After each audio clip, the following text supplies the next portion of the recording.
চট্টগ্রামের হালি শহরে গ্যাস লাইন বিস্ফোরণে ৮ জন দগ্ধ হয়েছেন। ভোর ৪টার দিকে হালি শহরের এইচ ব্লকের একটি আবাসিক ৬তলা ভবনের ৩য় তলায় এই বিস্ফোরণের ঘটনা ঘটে।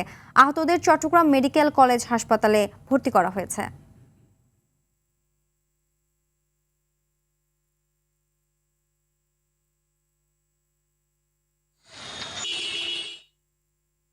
এ নিয়ে আরো জানাতে চট্টগ্রাম মেডিকেল কলেজ হাসপাতাল থেকে সরাসরি যুক্ত হচ্ছেন সহকর্মী সাইফুল মাহমুদ। সাইফুল, আগুনে দগ্ধদের এখনকার অবস্থা কেমন দেখছেন জানাবেন?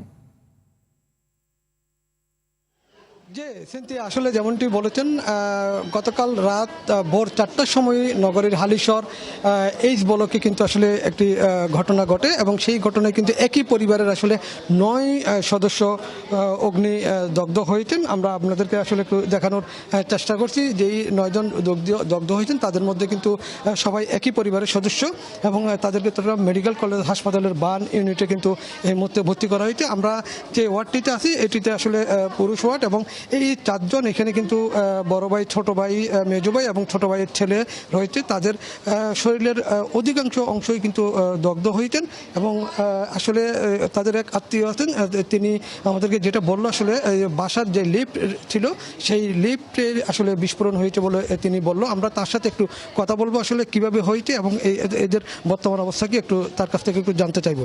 আপনাদের আত্মীয় কি হয়েছে যদি বলেন। আসলে বিষয়টা হচ্ছে যে আমি তো ওনার বাসায় ছিলাম না, দূরে ছিলাম। আমার বাসা আলেদা মোহাম্মদপুরে।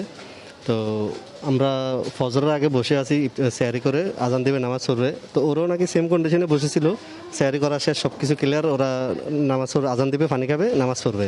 হ্যাঁ, আজানের আগে পানি খাবে, বসে আছে, নামাজ পড়বে, আজান দিবে। এমন টাইমে একটা শব্দ হয়েছে, বিকট একটা শব্দ হয়েছে এবং ওদের চারপাশে যারা ছিল সবার কাছ থেকে একই মন্তব্য আমরা পেলাম যে বিকট একটা শব্দ হয়েছে। শব্দ হওয়ার পর ওদের রুমের ভিতরে পুরো অগ্নিকাণ্ড হয়ে গেছে। ওরা যে একটু লোডসার করবে সে তার পায় নাই। ওদের রুমের ভিতরে এভরিথিং সব জ্বলে গেছে এবং ওদের এই অবস্থা। এক ফ্যামিলিতে ৯ জন। আর ওই লিফটটা বিস্ফোরণ হয়ে নিচে পড়ে গেছে, যার কারণে লিফটের থেকে বিস্ফোরণটা হয়েছে। শব্দটা হয়েছে লিফটটা যখন বিস্ফোরণ হয়েছে, ছুটে পড়ে গেছে, তখনই শব্দটা হয়ে আগুন ধরে গেছে।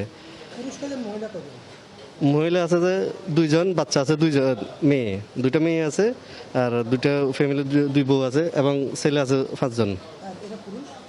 এরা পুরুষ আছে যে 6 জন, 5 জন, মোট 9 জন। এদের অবস্থা এখন আশঙ্কাজনক।